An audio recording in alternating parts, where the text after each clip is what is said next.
Good morning. BCom first year की cost accounting की 12th class आज हम लोग स्टार्ट करेंगे। चैप्टर नंबर 4 हम पढ़ रहे थे, हमारा लेबर कंट्रोल फर्स्ट। उसकी थियोरी लास्ट क्लास में हम लोगों ने डिस्कस करी थी। आज इस चैप्टर के क्वेश्चंस हम लोग स्टार्ट करेंगे। तो प्रैक्टिकल क्वेश्चंस में क्वेश्चन नंबर 2 से हम स्टार्ट करेंगे। क्वेश्चन नंबर 1 आप लोगों का होमवर्क रहेगा, क्वेश्चन नंबर 2 में करवा रही हूँ। उसके बाद क्वेश्चन नंबर 1 आप बहुत आराम से कर पाएंगे। देखिए क्वेश्चन नंबर 2 हमें लिखा हुआ है पेज नंबर 4.30 पर। निम्नलिखित में से एक कर्मचारी को मिलने वाली सामान्य तथा अधिसमय मजदूरी की गणना कीजिए। आपको नॉर्मल वेजेस और ओवरटाइम वेजेस कैलकुलेट करनी है। उसने सप्ताह के प्रारंभिक 6 दिनों में क्रमशः 10, 10, 7, 11, 9 व 4 घंटे कार्य किया है। शनिवार का दिन आधा माना जाता है और सामान्य कार्यकाल 8 घंटे प्रतिदिन है। 6 दिन में उसने वर्क किया है, मतलब कि Monday, Tuesday, Wednesday, Thursday, Friday, Saturday, 6 दिन तक उसने काम किया है। सैटरडे आपका हाफ डे होता है और नॉर्मली आपके वहाँ पर 8 घंटे काम होता है और सैटरडे के दिन कितना हो जाएगा, 4 घंटे काम होता है। उसने एक्चुअल कितना वर्क किया वो आपको गिवन है क्वेश्चन के अंदर। सामान्य मजदूरी की दर 6 रुपये प्रति घंटा है। आपको पेमेंट कैसे किया जाता है, ₹6 पर आवर के हिसाब से, ओके।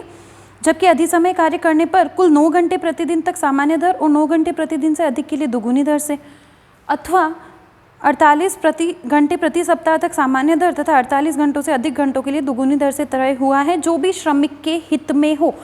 यही वाला था हमारे भारतीय कारखाना अधिनियम के अकॉर्डिंग भी, कि 2 चीज़ें हम देखते हैं कि पर डे 9 आवर्स से जितना ज़्यादा काम किया वो ओवर टाइम आवर्स हो जाते हैं, और पर वीक 48 आवर्स से जितना ज़्यादा काम किया है वो आवर्स ओवर टाइम हो जाते हैं। फिर दोनों में से आप दोनों ऑल्टरनेट्स के हिसाब से वेजेस निकालो और जो भी आपके लेबर के लिए, आपके वर्कर के लिए ज़्यादा बेनिफिशियल है वो अमाउंट आपका टोटल वेजेस पेबल हो जाएगा। यहाँ पर सेम लाइन बोलिए। अब देखिए सैटरडे का डे हाफ डे है, तब भी हम ओवर टाइम जब आवर्स निकालेंगे ना पर डे के हिसाब से, तब 9 को ही देखेंगे कि 9 घंटे से ज़्यादा काम हो रहा है तो ही ओवर टाइम है। ऐसा नहीं कि 4.5 उसको ले लिया जाएगा, नो, 9 आवर्स के हिसाब से ही देखा जाएगा।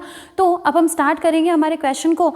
याद हो तो मैंने आप लोगों को एक एग्जाम्पल भी करके बताया था इसी हिसाब से, तो उसी टाइप का एक क्वेश्चन भी है। देखिए क्वेश्चन नंबर 2 मैंने सॉल्व किया। हमने सबसे पहले डेज लिख दिए, Monday, Tuesday, Wednesday, Thursday, Friday, Saturday, हमारे 6 दिन। कितने घंटे काम किया, तो एक्चुअल आवर्स वर्क क्वेश्चन के अंदर गिवन हमने लिख दिया और टोटल भी लिख दिया कि कितने आवर्स हो गए, 51 आवर्स हो गए। अब ओवर टाइम डेली बेसिस पे हम निकाल रहे हैं। देखिए 10 घंटे काम किया, 9 घंटे तक नॉर्मल, तो 1 घंटा ओवर टाइम। यहाँ पर भी 1 घंटा, यहाँ 7 ही घंटे काम किया, कोई ओवर टाइम। यहाँ 11 घंटे काम हुआ है तो 2 घंटे ओवर टाइम हो गया। 9 घंटे काम किया, 9 ओवर टाइम, और 4 में भी कोई ओवर टाइम नहीं। अब हम वेजेस देखते हैं तो 2 वेजेस हमारे पास होगी, एक तो नॉर्मल वेजेस, दूसरा over time wages. Normal wages कितनी, तो जितने नॉर्मल आवर्स है। अब देखिए यहाँ पर 10 घंटे हैं, उसमें से 1 ओवर टाइम है, तो बचे 9 घंटे हमारे क्या हो गए, नॉर्मल आवर्स हो गए। नॉर्मल आवर्स के लिए वेजेस किस रेट से पेमेंट होती है, ₹6 पर आवर के हिसाब से। देन 9 × 6 54। यहाँ भी सेम केस है, 9 × 6 54। यहाँ 7 आवर्स है, कोई ओवर टाइम नहीं है, सारे के सारे नॉर्मल आवर्स है, तो 7 × 6 42। 11 में से 9 आवर्स आपके नॉर्मल है, 2 आवर्स आपके 2 आवर्स जो आपके हैं वो क्या है, ओवर टाइम में। तो यहाँ हमें नॉर्मल लेना है, तो 9 × 6। यहाँ पर भी 9 × 6, यहाँ 4 आवर्स, 4 × 6। इस तरीके से हमने क्या फाइंड आउट कर लिया, नॉर्मल वेजेस। अब हम देखेंगे ओवर टाइम वेजेस कितना। तो ओवर टाइम वेजेस के लिए क्या है कि ओवर टाइम आवर्स के लिए डबल रेट से पेमेंट किया जाएगा, यानी कि 12 रुपये प्रति घंटे की दर से, ओके। देन यहाँ ओवर टाइम 1 × 12, यहाँ 1 × 12, यहाँ 0 है, यहाँ 2 × 12, 0 0। तो इस तरीके से टोटल ओवर टाइम वेजेस हमारी कितनी आ गई, 48। तो हम वेजेस फाइंड आउट कर लेंगे टोटल। देन हमने लिखा है वेजेस इस पर फर्स्ट अल्टरनेटिव। फर्स्ट अल्टरनेटिव के हिसाब से हमारी wages normal plus over time wages, normal 282, over time 48, then total wages will be ₹330। ये तो हमारा फर्स्ट अल्टरनेटिव हो गया। अब सेकंड के हिसाब से देखेंगे दूसरा विकल्प हमें क्या कहता है। तो दूसरा विकल्प कहता है कि एक सप्ताह में 48 घंटे से जितना ज़्यादा काम किया है ना, वो आपके लिए ओवर टाइम कहलाएगा। तो हमारे पास टोटल आवर्स है कितने, 51। तो टोटल आवर्स वर्क 51, उसके 2 पार्ट कर लिए, 48 नॉर्मल, तो remaining 3 will be over time hours. Wages normal plus over time wages, normal hours 48 के लिए ₹6 की रेट से पेमेंट होगा, और ओवर टाइम के 3 आवर्स के लिए ₹12 की रेट से पेमेंट होगा। सॉल्व किया, हमारे पास आ गया 324। फर्स्ट अल्टरनेटिव के हिसाब से 330, सेकंड में 324। देन हम क्या कहेंगे कि फर्स्ट अल्टरनेटिव इज़ बेटर, पहला विकल्प ज़्यादा श्रमिक के हित में है, और वेजेस कितनी होगी, ₹330। तो बहुत सिंपल सा है ये। तो इस तरीके से हमें इस क्वेश्चन को सॉल्व करना है। क्वेश्चन नंबर 1 भी इसी तरीके का है, आपको 7 दिन के टोटल आवर्स दे रखे हैं, बस ऐसा ही करना है। फर्स्ट अल्टरनेटिव के हिसाब से वेजेस निकालनी है, देन सेकंड अल्टरनेटिव के हिसाब से, और फिर कंपेयर कर लो, जिसमें ज़्यादा वेजेस होती है वो आपके लिए बेनिफिशियल हो जाएगा। समझ में आ गई चीज़। तो ये हमारा क्वेश्चन नंबर 2 हो गया। देखिए क्वेश्चन नंबर 3 अब हम देखते हैं। क्वेश्चन नंबर 3 हमारा गिवन है। क्वेश्चन नंबर 3 हमारा है, आपको इन्फॉर्मेशंस दे रखी है मंथ ऑफ अप्रैल 2015 के लिए। क्या इन्फॉर्मेशंस क्वेश्चन के अंदर गिवन है? तो सबसे पहले आपको दिया है number of workers on April 1 2015, यानी कि आपका जो मंथ है, आपका जो रिलेवेंट पीरियड दे रखा है उसमें ओपनिंग नंबर ऑफ लेबर्स या number of labours at the beginning of the period आपका दे रखा है 950, और इसी तरह आपको अप्रैल 30 यानी कि एंड में नंबर ऑफ वर्कर्स दे रखी है 1050। आगे दिया number of workers who quit the factory in April 2015, यानी जिन्होंने फैक्ट्री को छोड़ा अप्रैल मंथ के अंदर वो है 10, और नंबर ऑफ वर्कर्स डिस्चार्ज जिनको आपने यानी कि कंपनी ने डिस्चार्ज किया, ऐसे नंबर ऑफ वर्कर्स है 30। आगे दिया number of workers engaged in April 2015, यानी कि जो नए लेबर्स अप्रैल 2015 के अंदर आपकी फैक्ट्री में इंगेज किए गए वो है 140। यहाँ पे आपको ब्रैकेट में दिया है including 120 on account of expansion scheme. आपने क्या किया, एक्सपांसन किया है, उसके लिए आपने 120 लेबर्स को अपॉइंट किया है जो कि इस 140 के अंदर इंक्लूड है। देखिए हमने 3 मेथड पढ़े थे labour turnover rate find out करने के लिए। फर्स्ट था हमारा सेपरेशन मेथड, उसमें हम देखते थे नंबर ऑफ वर्कर्स जो कि हमारे बिजनेस से सेपरेट हुए, चाहे तो वो अपनी इच्छा से हुए हैं चाहे हमने उन्हें सेपरेट किया है, मतलब डिस्चार्ज हो या फिर खुद की इच्छा से क्विट करके गए, दोनों को देखते थे। सेकंड हमारा मेथड था replacement method.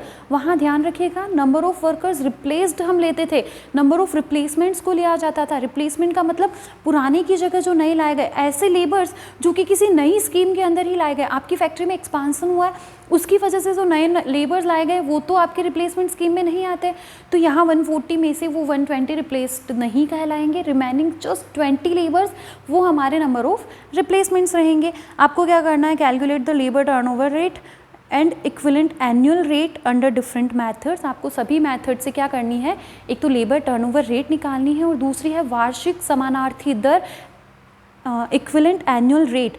Equivalent annual rate का एक सिंपल सा फॉर्मूला है, नोट्स में भी हमने लिखा हुआ है। क्या करना है, हम लेबर टर्नओवर रेट तो फाइंड आउट कर ही रहे हैं, करना क्या है, labour turnover rate upon number of days in the relevant period.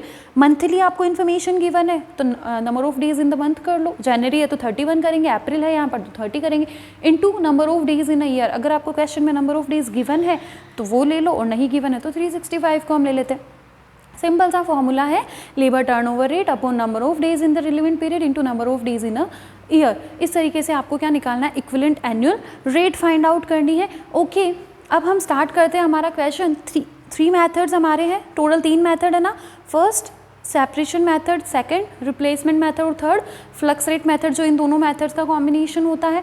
Okay, start करते हैं। तो हमने सबसे पहले लिखा है यहाँ पर हमारा first method separation method. Labour turnover rate का formula number of separations upon average number of workers into 100। तो हम 2 चीज़ें पता करनी है, नंबर ऑफ सेपरेशंस और second average number of workers. Then number of separations हमने वर्किंग नोट बना लिया है, number of workers who quit plus number of workers discharge, तो 10 + 30 टोटल सेपरेशन कितने हुए हमारी फैक्ट्री में 40। तो हमने यहाँ तो 40 लिख दिया। एवरेज नंबर ऑफ वर्कर्स तो स्टार्टिंग में भी दे रखा है, एंड में भी दे रखा है, बिगिनिंग वाले और एंड वाले को ऐड करके 2 से भाग दे दो, ये आपके पास एवरेज आ जाता है। तो हमने 950 + 1050 किया और उसको डिवाइड कर दिया 2 से, तो ये हमारे पास आ गया 1000 नंबर ऑफ वर्कर्स। जो एवरेज है यहाँ रखा फॉर्मूला में, ये हमारे 4% एवरेज आपकी फर्स्ट रेट आ गई labour turnover rate as per separation method. अब यहाँ हम इक्विवेलेंट एनुअल रेट निकालेंगे, तो labour turnover rate upon number of days in the relevant period into number of days in a year. Labour turnover rate 4/30, क्योंकि April month में 30 days होते हैं, into 365, हमारे एक साल में 365 दिन होते हैं। कितना आ गया 48.67%। सेम इसी तरीके से सेकंड मेथड पे हम चलेंगे, हमारा replacement method. The number of replacements मैंने यहाँ पर बताया है 140 टोटल आपके नए इंगेज हुए, उसमें से 120 तो एक्सपांशन स्कीम के कारण आए, तो रिमेनिंग 20 ही आपके रिप्लेस्ड है। तो लिखा हमने number of replacement upon average number of workers into 100, हमारे पास रेट आ गई 2%। इक्विवेलेंट एनुअल रेट 2/30 इंटू 365, ये 24.33%।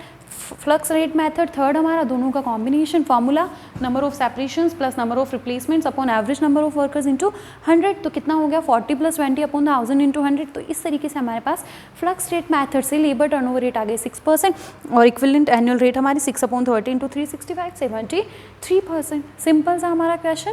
तो ये हमारा क्वेश्चन नंबर 3 सॉल्व हो गया। इसके बाद देखिए पहले हम क्वेश्चन नंबर 5 को सॉल्व कर लेते हैं, उसके बाद क्वेश्चन नंबर 4 को भी सॉल्व करेंगे। देखिए क्वेश्चन नंबर 5 हमें गिवन है, निम्नलिखित सूचनाओं से श्रम निकासी दर तथा श्रम प्रतिस्थापन दर ज्ञात कीजिए। आपको दो रेट्स फाइंड आउट करनी है, labour turnover rate and labour flux rate. तो क्वेश्चन में हमें labour turnover rate find out करनी है और साथ में लेबर फ्लक्स रेट भी फाइंड आउट करनी है। Labour turnover rate find out करने को बोला है, दैट मीन्स हमें सभी मेथड से हमारे रेट्स को फाइंड आउट करना ही है। देखिए क्या क्या दे रखा है। Number of workers is on 1 जनवरी 2017 7600 और number of workers is on 31 December 2017 8400। Opening labours आपको दे रखा है और क्लोजिंग नंबर ऑफ लेबर्स आपको गिवन है क्वेश्चन के अंदर। तो देखिए during the year 80 workers left while 320 workers were discharged. 80 श्रमिकों ने या 80 कर्मचारियों ने क्या किया, काम छोड़ दिया और 320 को हमने काम से हटा दिया। ओके, तो ये दोनों ही सेपरेशन में आएंगे क्योंकि अलग तो हुए हैं ना फैक्ट्री से। Okay, then 1500 workers were recruited during the year, of these 300 workers recruited because of exist. क्या बोल रहे हैं कि नए 1500 श्रमिकों को रिक्रूटमेंट दिया गया, यानी कि उनकी भर्ती की गई। उनमें से 300 जो है ना वो क्योंकि पुराने श्रमिक हटे उसकी वजह से आए, और जो बाकी के थे वो आए हैं एक्सपांशन प्लान के दौरान। मतलब कि आपका रिप्लेसमेंट कितने का हुआ है, सिर्फ 300 का, रिमेनिंग 1200 बिल्कुल न्यू रिक्रूटमेंट है, नए श्रमिक आपके आए हैं। तो रिप्लेसमेंट मेथड में हमें कितना यूज़ करना है, जस्ट 300। कितना होगा हमारा रिप्लेसमेंट, जस्ट 300 ओके। इस तरीके से आपको इन्फॉर्मेशन गिवन है कि 80 श्रमिक काम छोड़ के गए, 320 आपके निकाल दिए गए और उसके बाद 300 कर्मचारी जो है वो हटाए गए लोगों की जगह पर आए हैं और रिमेनिंग 1200 आपके क्या रह जाएंगे, न्यू रिक्रूटमेंट रह जाएंगे। आपको फाइंड आउट करनी है डिफरेंट मैथड से लेबर टर्नओवर रेट और साथ में लेबर फ्लक्स रेट भी। देखिए 3 मेथड्स तो हमने पढ़े हैं ना labour turnover rate find out करने के। सेपरेशन मेथड हमने पढ़ा, रिप्लेसमेंट मेथड हमने पढ़ा, फ्लक्स रेट मेथड हमने पढ़ा। यहाँ एक और मेथड मैं आपको बता रही हूँ, न्यू रिक्रूटमेंट मेथड। तो यहाँ पर कोई भी दिक्कत हमें आएगी नहीं, क्योंकि सेपरेशन मेथड में करना क्या होता है, हम सेपरेशन जो होते हैं नंबर ऑफ सेपरेशन उनको एवरेज नंबर ऑफ वर्कर्स से डिवाइड कर देते हैं। अगर रिप्लेसमेंट मेथड है तो नंबर ऑफ रिप्लेसमेंट कर देते हैं। इसी तरह रिक्रूटमेंट मेथड होगा तो क्या होगा, number of new recruitments upon average number of workers into 100 कर देंगे। इस तरीके से हमारा क्वेश्चन सॉल्व हो जाएगा। तो मैंने यहाँ पर 4 labour turnover rates find out करिए। देखिए क्वेश्चन नंबर 5 हमारा यहाँ पर हमने सॉल्व किया है। फर्स्ट हमने labour turnover rate find out करी है as per separation method, number of separations upon average number of workers into 100। Number of separations कैसे निकाला, number of workers who quit plus number of workers discharge, then 80 plus 320 total 400 upon average number of workers 7600 plus 8400 upon 2। ये हमारे पास labour turnover rate आ गई 5% first method से। Second हमारा है रिप्लेसमेंट मेथड। तो रिप्लेसमेंट हुआ कितना, तो देखिए टोटल 1500 हमारे न्यू लेबर्स जो है वो अपॉइंट किए गए, उनमें से 300 रिप्लेसमेंट है और 1200 का न्यू रिक्रूटमेंट है। तो इसको हम करेंगे, हमारा रिप्लेसमेंट मेथड में कितना यूज़ आएगा 300, then number of replacements upon average number of workers into 100, then 3.75%। Third हमारा न्यू रिक्रूटमेंट मेथड मैंने नया लिखा है। देखिए number of recruitments upon average number of workers into 100, then new recruitments हमारे 1200 अपॉन 8000 इंटू 100। तो ये हमारे पास कितना आ गया 15%। And last one flux rate method. तो फ्लक्स जो होता है वो सभी का कॉम्बिनेशन होता है, जितनी भी मेथड से आपने labour turnover rates find out करी, 1 2 3 number of separations plus number of replacements plus number of recruitments upon average number of workers into 100। तो हमारे पास फ्लक्स रेट मेथड से रेट कितनी आ गई लेबर टर्नओवर की 23.75%। आंसर में ये रेट आपको 5.1 दे रखी है, उसको करेक्ट कर लीजिएगा। हमारी रेट कितनी आएगी 5%। समझ में आ गई चीज़। तो बहुत सिंपल सा एक क्वेश्चन, हमारा फॉर्मूला याद होना चाहिए, labour turnover rate find out करने में कहीं कोई प्रॉब्लम आएगी ही नहीं। अब इस क्वेश्चन का जो लास्ट क्वेश्चन बच रहा है हमारा क्वेश्चन नंबर 4, चलिए हम उसको सॉल्व कर देते हैं। गिवन है question number 4, Sanjay Marwaha limited का प्रबंधक यह जानकारी चाहता है कि पिछले वर्ष श्रम निकासी के कारण लाभ में कितनी कमी आई। आपको फाइंड आउट करना है कि कितना प्रॉफिट आपका कम हो गया due to labour turnover. Okay, informations आपको है कि पिछले वर्ष बिक्री थी 16,75,000 रुपये की और लाभ मात्रा अनुपात 20% था। लाभ मात्रा अनुपात का मतलब होता है कि प्रॉफिट कितना है आपकी सेल्स के अंदर एक तरीके से, तो कंट्रीब्यूशन का ये रेशियो होता है। आप जब आगे की क्लासेस में पढ़ेंगे तो आपको पूरा अच्छे से पता चल जाएगा प्रॉफिट वॉल्यूम रेशियो किसे कहते हैं। अभी इतना समझिए कि सेल्स का 20% आपको नॉर्मली प्रॉफिट होता है। तो सेल्स हमारी 16,75,000 की थी और उस पर प्रॉफिट का रेशियो आपका क्या था 20%। पिछले वर्ष की इन्फॉर्मेशन है प्रत्यक्ष श्रमिकों द्वारा कार्य पर व्यतीत किए गए वास्तविक श्रम घंटे 1,72,500 थे। टोटल आपने 1,72,500 घंटे काम करवाया है। सेवा वर्गीय विभाग द्वारा रिक्त हुए स्थान पर नियुक्ति देने में विलंब होने के कारण 30,000 संभावित उत्पादन घंटों की हानि हुई।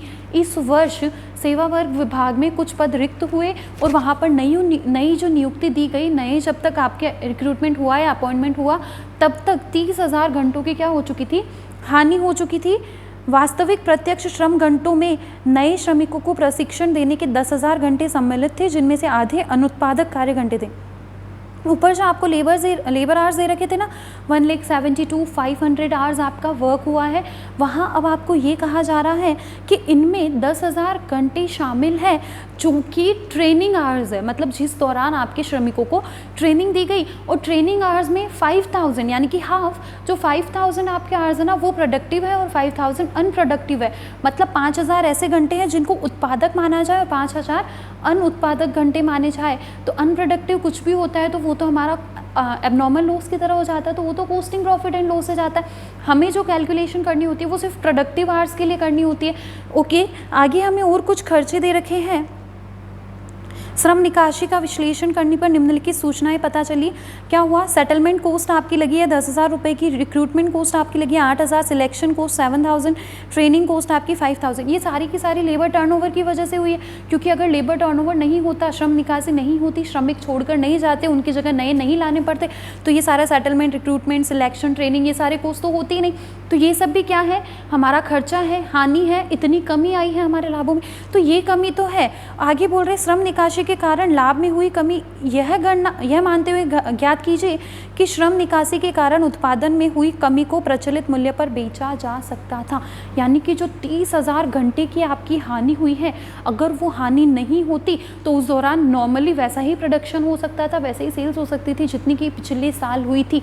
ये मानते हुए आपको फाइंड आउट करना है प्रॉफिट फोरगॉन कि आपका कितना लाभ कम हुआ, लाभ में कितनी कमी आई।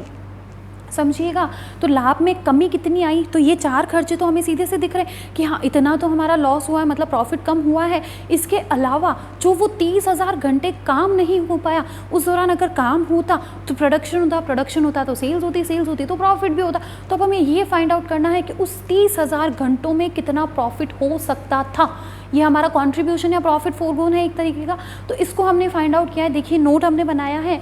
सबसे पहले मैंने निकाला है प्रोडक्टिव आवर्स, पिछले साल की इन्फॉर्मेशन से, तो उसी के बेस पे निकलेगा। बोल रहे हैं कि पिछले साल के अनुसार ही इस साल भी हो सकता था। ओके, तो टोटल आपके आवर्स थे 1,72,500, जिसमें से 5,000 अनप्रोडक्टिव आवर्स है।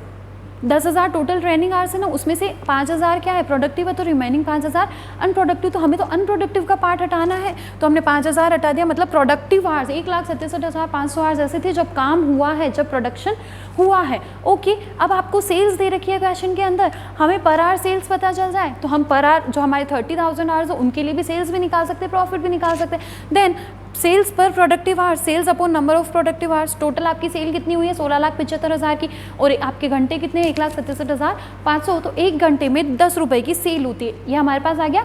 पर आवर सेल कितनी आ गई ₹10। तो अगर एक घंटे में 10 रुपये की सेल्स होती है तो 30,000 घंटों में कितनी सेल्स होगी 3 लाख रुपए। लॉस ऑफ टाइम हमारा कितना हुआ है 30,000 आवर्स।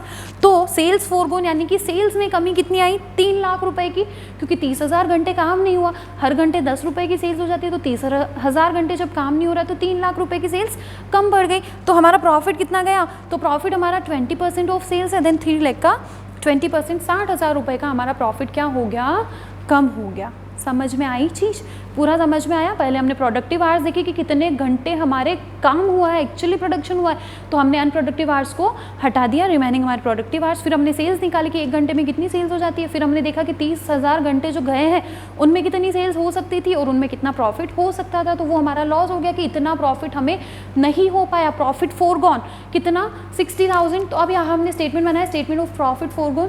प्रॉफिट फोरगॉन आपका कितना 60,000, ये वर्किंग नोट में है। एड, इसके अलावा और कौन कौन से खर्चे लेबर टर्नओवर के कारण हुए हैं, सेटलमेंट कॉस्ट लगी है, रिक्रूटमेंट कॉस्ट लगी है, सिलेक्शन कॉस्ट, ट्रेनिंग कॉस्ट, इन सबको जोड़ा टोटल हमारा 90,000 का लॉस हुआ है या फिर प्रॉफिट में कमी आई है ड्यू टू लेबर टर्नओवर। और यही पूछा था कि श्रम निकासी के कारण लाभों में कितनी कमी आई है, आप ज्ञात कीजिए। समझ में आई चीज़। तो हमारा क्वेश्चन नंबर 4 भी सॉल्व हो गया। इस चैप्टर में हमारे पास टोटल 5 क्वेश्चंस थे, सारे क्वेश्चंस हमारे सॉल्व हो चुके हैं। तो लेबर टर्नओवर फर्स्ट चैप्टर हमारा आज खत्म होता है। कल अगली क्लास से हम स्टार्ट करेंगे हमारे लेबर कंट्रोल सेकंड। इस चैप्टर को वापस से पढ़िएगा। क्वेश्चन नंबर 1 जो मैंने आप लोगों को होमवर्क में दिया है, बहुत इजीली 5 मिनट का क्वेश्चन है, आप लोग आराम से कर पाएंगे। तो वो क्वेश्चन नंबर 1 आप कीजिए। नेक्स्ट क्लास से हम लोग चैप्टर नंबर 5 हमारा लेबर कंट्रोल सेकंड स्टार्ट करेंगे। Okay, thank you.